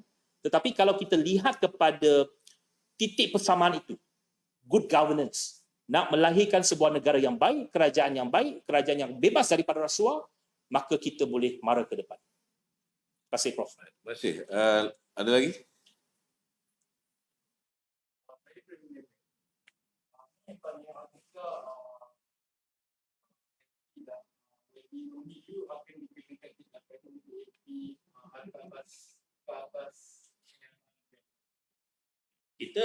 Kita yang pertamanya, saya belum lihat sama ada itu berkait dengan isu disiplin. Kita belum bincangkan. Tapi bagi saya itu satu pandangan peribadi dia. Kita taklah sampai satu parti di mana kita tak boleh memberikan pandangan. Sama ada kita setuju atau tidak setuju, itu lain cerita. Tetapi saya melihat bahawa itu bukannya isu disiplin lagi. Dia menyatakan satu pandangan yang mungkin pandangan dia sendiri ataupun mewakili sebahagian. Tetapi kita boleh berhujah, kita boleh menyatakan pandangan masing-masing. Yang kita nyatakan hari ini, pagi ini saya lihat buka saja WhatsApp group, sudah ada beberapa pemimpin yang mengeluarkan kenyataan dalam Facebook masing-masing ataupun kenyataan media yang mencanggah pendapat beliau. Malah saya menjawab persoalan daripada Dr. Asri tadi, bercanggah dengan pandangan beliau. Jadi bagi saya ini satu proses perbincangan dalam DAP, satu perbahasan dalam DAP yang terbuka sekarang, yang dijadikan satu topik terbuka, yang menunjukkan bahawa DAP juga melalui satu proses di mana ada internal transformation dia.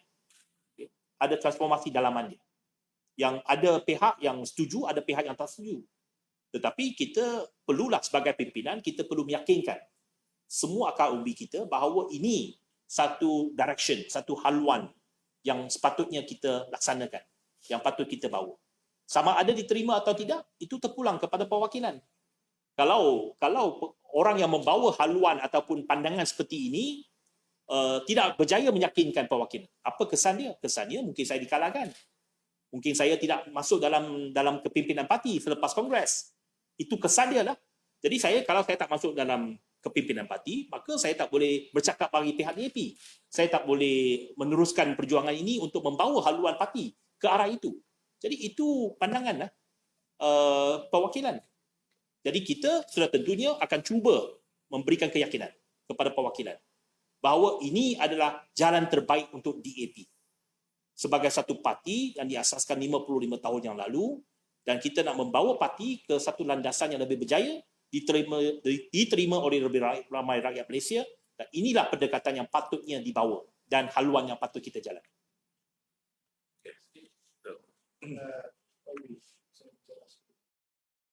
sebagai rakyat Malaysia, saya rasa kata-kata semua merasa cemas keberadaan negara. Ini perkara yang kita rasa kita nak beri harapan. Dan kadang-kadang kita anggap ini merupakan circumstances kepada pandemik COVID-19. Tapi negara lain juga menghadapi keadaan yang sama. Tapi ekonomi kita sedikit lebih teruk daripada negara lain kalau kita mengambil indikator segi pertumbuhan, kemunculan ekonomi, kadar pengangguran dan sebagainya. So, pandangan DAP mengenai perkara itu dia mana? Pertama sekali mengenai prestasi kerajaan dalam mengurus negara di bawah ke depan. Put aside this pandemic, secara keseluruhan, apa yang kerajaan lakukan sekarang, apa yang boleh dilakukan lebih baik lagi? Yang pertamanya, asas kerajaan ini dia tak kukuh. Itu perkara paling pokok lah. Kita pun tahu latar belakang bagaimana kerajaan ini dibentuk. Dia melalui satu realignment. Kalau kita, itu bahasa diplomatik lah, realignment. Kalau bahasa yang tak diplomatik, pengkhianatan. Jadi asas dia tak kukuh. Kerana yang pertamanya, legitimasi kerajaan ini sentiasa dipersoalkan. Kerana dia tidak melalui proses pilihan raya dan dia dibentuk bukannya melalui satu proses yang kita rasa bahawa mendapat mandat daripada rakyat. Itu pertama. Jadi apabila dia dibentuk melalui satu persamaannya yang hanya untuk berkuasa, maka dia tak ada satu falsafah pentadbiran yang sama. Pada hari ini nampak jelas bahawa falsafah pentadbiran itu tak ada. Tak ada satu falsafah pentadbiran yang sama. Masing-masing bagaimana nak mengekalkan kuasa, nak mengekalkan pengaruhnya dalam kerajaan. Jadi bagi kita, falsafah itu tidak kekal, tidak kukuh. Apa yang kita yang Pakatan Harapan pentingkan ialah pertamanya seperti yang saya katakan, mesti ada berpandukan kepada prinsip-prinsip bagaimana memperkukuhkan institusi negara kita, good governance, memerangi rasuah. Kerana itu dari segi konteksnya boleh memberikan keyakinan kepada masyarakat. Dan dari segi pengurusan negara, kita nampak dia semakin hari semakin silo. Setiap kementerian membuat kerja secara silo. Tak ada interaksi yang berkekalan ataupun tak ada satu koordinasi yang baik. Umpamanya, kita tengok contoh mudah. Kata, bila boleh ditamatkan darurat? Bila boleh ada pilihan raya? Kalau you tanya tiga menteri bagi jawapan yang berlainan. Ada menteri yang akan kata, Menteri Kesihatan kata, mesti tunggu imunisasi sampai 78% baru ada herd immunity. Tetapi menteri yang menjaga imunisasi kata, tak perlu tunggu. Kalau kita dah capai 50%, mungkin dah boleh ada pilihan raya. Jadi itu satu contoh bahawa pada hari ini, kementerian-kementerian bertindak ataupun beroperasi tanpa satu koordinasi yang jelas. Tak ada satu dasar yang mengikat semua kementerian. Seolah-olah setiap kementerian itu berlaku secara silo. Dan itu memberikan kesan yang sangat-sangat buruk kepada negara. Dan satu lagi contoh yang saya bagikan. Seolah-olah seorang menteri itu dia boleh berkuasa sepenuhnya kepada agenda kementeriannya tanpa melihat kepada kepentingan pihak lain. Saya bagi contoh, dasar yang saya tahulah, yang saya perkenalkan dulu, bagi pengecualian kabotaj kepada syarikat-syarikat perkapalan untuk memperbaiki kabel dasar laut. Menteri Pengangkutan pada hari ini, mati-mati dia nak pertahankan. Tak boleh ada pengecualian. Mesti ada dasar kabotaj. Syarikat asing masuk, mesti dikenakan kabotaj. Tetapi kementerian lain, harapan mereka ini diberikan pengecualian. Kalau MITI tanya dia sudah tentunya dia nak ada pengecualian sebab boleh tarik penabur. Kalau tanya Kementerian Komunikasi dan Multimedia, sudah tentunya dia nak ada pengecualian sebab dia memberikan kelebihan kepada dasar untuk kita menaikkan digital ekonomi kita. Tetapi pada hari ini, kementerian-kementerian ini dia tak berinteraksi. Kalau itu turf dia, tak boleh sentuh. Itu turf dia. Ini turf saya. Jangan masuk.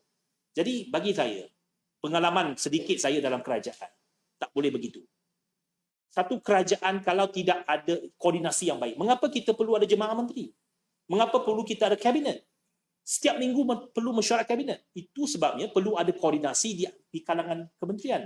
Kita kena lihat apabila kita buat satu daftar di satu kementerian, kesan dia bukan saja kepada stakeholders dalam kementerian itu juga saja, tetapi stakeholders kepada semua. Kepentingan negara perlu diutamakan. Berkaitan juga sedikit, kita juga sempat menyaksikan Ustaz CPH selama 22 bulan yang saya kata segi umumnya tidaklah juga lebih baik sekarang. Terutama sekali dalam konteks untuk menaikkan janji-janji. What your take on this? Kalau orang berpandangkan Itu pun sesuatu yang bukan saja Prof yang tak setuju benda itu. Kita pun tak setuju dalam DAP. Kita berpegang kepada bahawa manifesto itu adalah kitab. Manifesto itu satu janji yang perlu dipenuhi. Semalam di Convention DAP Negeri Sembilan saya mengatakan bahawa menunaikan janji itu satu kewajipan bagi semua agama. Saya yakin dalam Islam pun ada kewajipan seperti itu, menunaikan janji. Bagi Buddha, bagi Kristian, bagi Hindu, menunaikan janji itu satu value yang penting, satu nilai yang penting. Sebab kita janji, kita perlu tunaikan. Kalau kita tak tunaikan janji, kita seolah-olah kita menipu. Jadi bagi kita, menunaikan janji itu penting. Jadi adalah malang bahawa pada 22 bulan itu, kita ada pelbagai alasan. Termasuk daripada Tun, mengatakan bahawa janji itu tak boleh dicapai. Betul ada beberapa kekangan. Saya nyatakan betul ada kekangan. Tetapi taklah sampai kekangan itu tak boleh kita nak push untuk kita laksanakan. Walaupun tak sepenuhnya tetapi sebahagian manifesto itu. Tetapi untuk to be fair, bukannya semua janji kita tak tunai. Ada sebahagian janji kita tunai. Okay? Termasuklah kita nak memperkasakan SPIM umpamanya. Kita ada jawatan kuasa anti rasuah yang dipengurusikan oleh Perdana Menteri setiap minggu. Ada progres dia. Ada nampak keberhasilan dia. Ada suasana yang lebih terbuka di mana kita nampak ranking Transparency International kita di peringkat antarabangsa naik. Ranking kita dari segi media naik. Jadi ada benda yang kita buat tunai dan kita merasakan ada keberhasilan dia. Tetapi bagi saya, defense saya ialah 22 bulan tak cukup untuk menilai kita. Okay? Kita ada satu penggal yang cukup.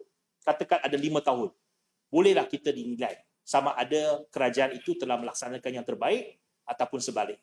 Tetapi 22 bulan, kebanyakan, dan Prof pun tahu bahawa dalam kerajaan, kita nak laksanakan sesuatu, bukannya hari ini cakap, esok boleh laksana. Bawa paper pun kena tunggu 2-3 bulan. Saya faham proses itu dalam kabinet. Kita nak bawa balik ke kementerian, nak laksanakan sesuatu itu, nak tunggu 1-2 bulan sebelum boleh naik ke kabinet.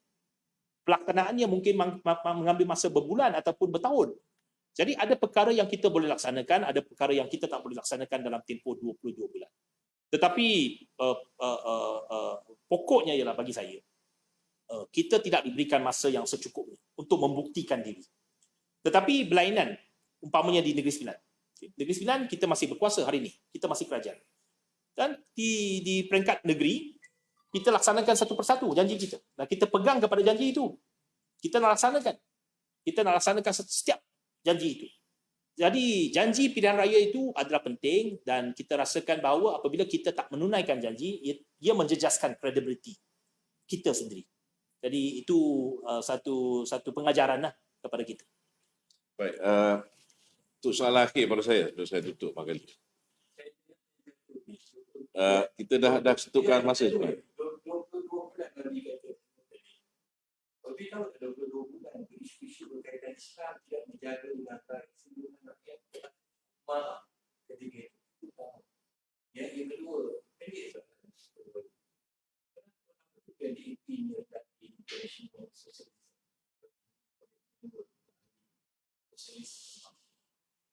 Itu yang pertamanya. Selalu dikatakan 22 bulan Islam tidak dijaga baik. Itu satu dakwaan yang general. Apa benda yang kita tak jaga baik?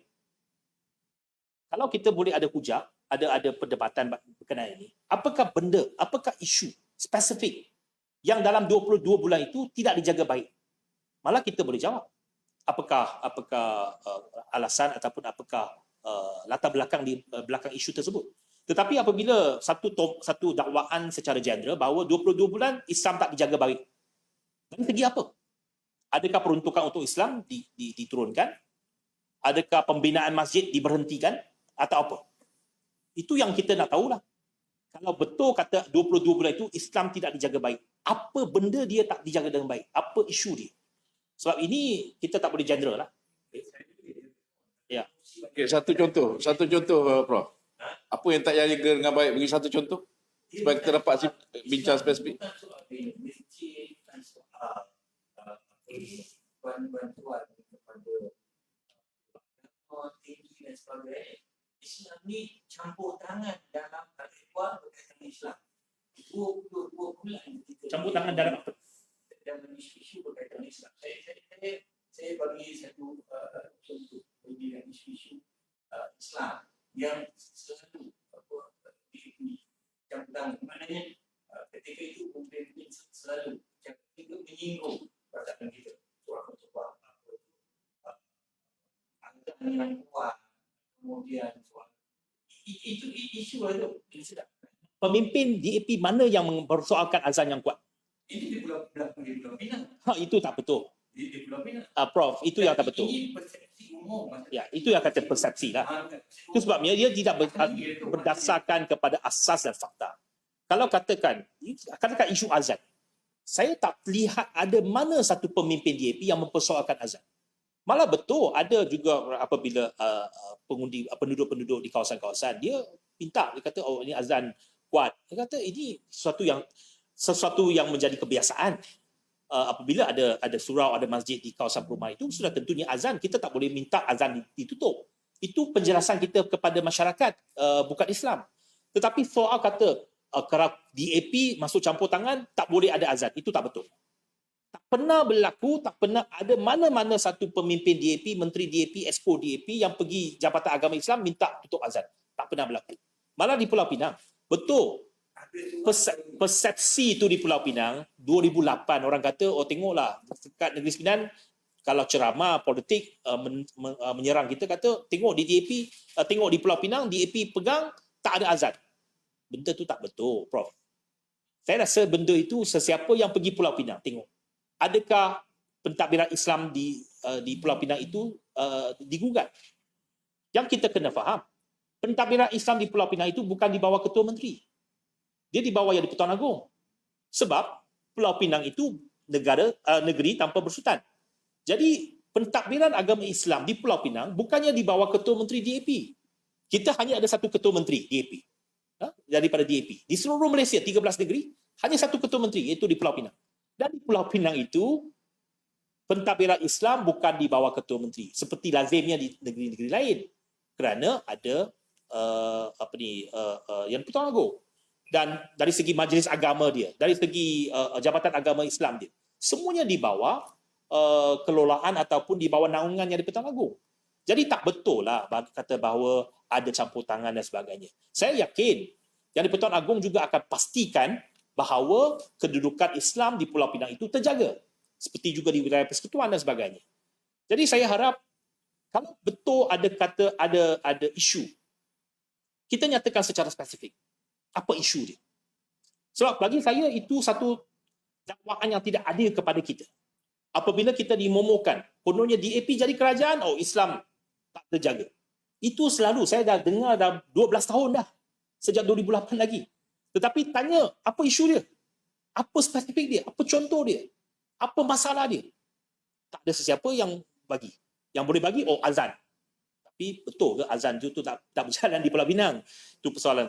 Yang kedua yang berkenaan dengan Socialist International itu dah lama. Tak sejak 60-an. Tapi kita pun tak aktif lagi dalam pertubuhan itu. Pertubuhan itu adalah pertubuhan parti-parti yang mempunyai ideologi yang sama. Dia bukan satu pertubuhan haram. Dia satu pertubuhan parti-parti politik juga sama, juga ada parti-parti komponen dalam Barisan Nasional yang menyertai pertubuhan antarabangsa. Malah UMNO pun ada persahabatan dengan parti-parti negara lain. Jadi bagi saya itu bukan satu isu yang kita menjual hak negara, menjual kepentingan negara. Tak timbul sama sekali, Prof. Malah UMNO sendiri berkawan dengan Parti Komunis Cina. Itu tak jadi isu pula. Kalau DAP berkawan dengan Parti Komunis Cina, jadi isu besar. Tapi kita tak ada hubungan dengan Parti Komunis Cina. Yang ada hubungan dengan Parti Komunis Cina, UMNO. Sebab mereka dijemput menghadiri Perhimpunan Agung UMNO. perhimpunan DAP tak jemput Parti Komunis Cina untuk hadir di. Baik, saya ucapkan terima kasih banyak kepada hadirin yang bertanyakan soalan dan juga kepada YB sendiri yang menjawab dengan baik soalan-soalan yang saya kemukakan dan para hadirin kemukakan. Di hadapan kita ialah contoh pemimpin generasi Malaysia yang memahami kerencaman masyarakat kita tentang warisan yang kita ada, dan kita harap masa depan kita akan tambah baik dengan hadirnya pemimpin seperti YB ni yang dapat mengiktiraf kepelbagaian dan pelbagai skill, peluang yang kita ada supaya masyarakat kita akan menjadi lebih maju ke hadapan pada masa akan datang, insyaAllah. Dengan itu, saya sekali lagi mengucapkan banyak terima kasih kepada YB Anthony Loke Terima kasih. sudi meluangkan masa pada hari ini. Juga kepada semua hadirin yang hadir pada pagi ini dan pada para penonton yang saya hormati sekalian. Assalamualaikum.